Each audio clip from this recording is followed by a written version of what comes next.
لما الذين ينكرون البعث شكوا في أن الله يبعثهم يوم القيامة، ويقول الإنسان أإذا ما مت لسوف أخرج حيا، فيرد الله عليه أولا يذكر الإنسان أنا خلقناه من قبل ولم يك شيئا. شوف يا أخي، أنت لما تعرف ماذا كنت أصلا ثم تكونت والله تستصغر نفسك، وهنا تبان لك عظمة الله.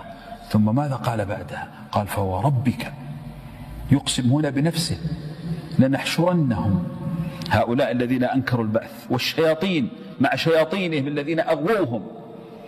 ولذلك شوف، أنا لما أقول لك نعمة التوحيد تمسك فيها حتى لا يصل العبد إلى هذه المكانة.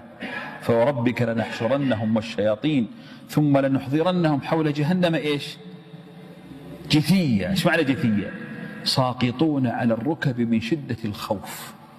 يا له من موقف رهيب، وكيف لا يخافون وهم قد أتوا إلى يوم القيامة دكت الأرض دكا دكا، وجاء ربك والملك صفا صفا، وجيء يومئذ بجهنم لها 70,000 زمام، على كل زمام 70,000 ملك يجرونها، 4,900 مليون ملك يسحبون النار يا إخوان.